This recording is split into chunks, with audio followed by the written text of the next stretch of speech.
What is up, everybody? We're back with a rod review video. I know it's been a minute. I've been absent. I'm sorry for that. I'm going to try to make it up to you now. We're going to talk about the Lose TP1 Speed Stick today.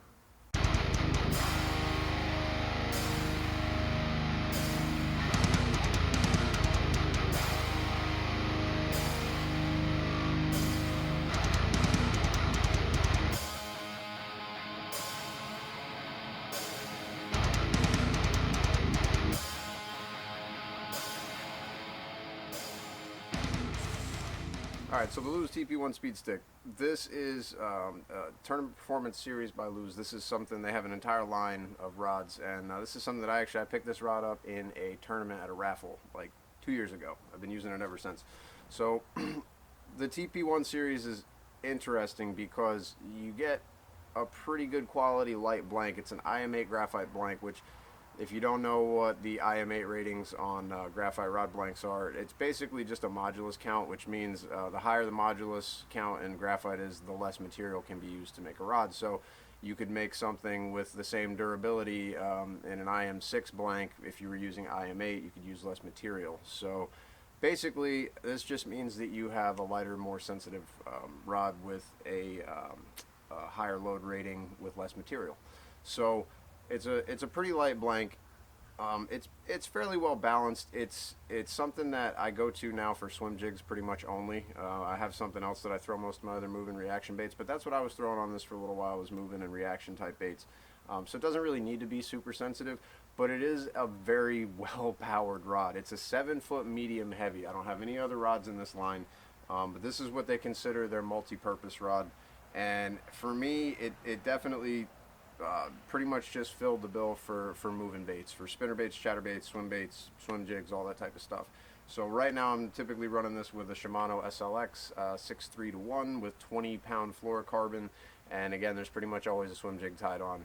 For those of you who don't know, if you live in Florida, you pretty much always want to have a swim jig tied on, at least from my perspective. So that's what I run on this. The guide system that it has is pretty cool. It's like a lot of the other Lose rods. It has the microwave guide system, where the very first guide in line is kind of a two-piece deal that helps to funnel the line down into the smaller micro guides as it goes up. But I haven't had any issues with this rod, which is great, even though it does have guides with inserts and stuff like that, stupid little things that I hate if you've seen any of the other review videos that I've done. But it really fits my hand well. I like these wind style grips a lot, even though these, like I said, are pretty much ruined. They're not ruined, they're just filthy and got a couple of nicks in them and stuff at this point. But the wind style grip, the Meteor grip, and the Meteor split grip, I like a lot because I'm a big dude. I have big hands, so it makes it a lot easier for me to cast and to handle this rod. So the reel seat is one of Lose proprietary reel seats. It's nothing. It's not Fuji or anything like that. It's one of their proprietary reel seats, and it's actually a pretty good reel seat. I haven't had any issues with reels feeling like they were out of place, like I have before on another Lose rod that I had. What was that? That was a Mach 1 speed stick, I think. That was a while ago. But every time I'd put a rod in that reel seat, in that reel seat, for some reason, it would kind of feel a little bit loose. It would lock in, but it would wiggle side to side ever so slightly. This one, I don't have that issue. So overall, I like this rod a lot. It's always on the deck. It's always got a swim jig tied on it. I'm using it pretty much every time I'm on the water.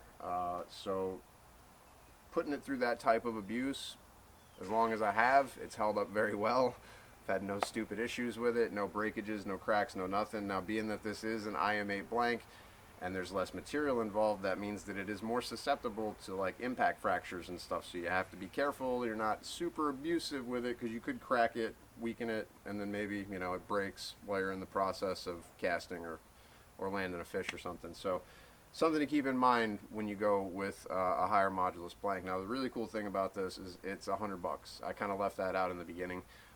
Should have probably led with that. This rod's only $99.99. Pretty much everything I've seen within that line was around that price point. So you're getting a really good quality rod for not a whole lot of money, something that most people can afford. The other thing that I'll say about this rod too, at 7 foot and medium heavy, it's really overpowered. It's more on the side of heavy than it is on medium.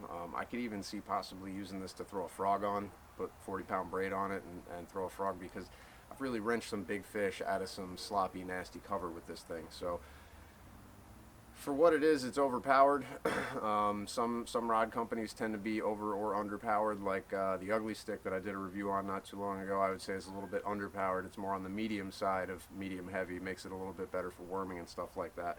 But this being, to me, somewhat overpowered for a medium heavy makes it really good for those like big stout jig hooks, or you know, like especially like a larger spinnerbait or chatterbait or something like that. So Lew's TP1 Speed Stick. If you're in the market for a do-all, or especially, like I said, a moving bait rod, check it out.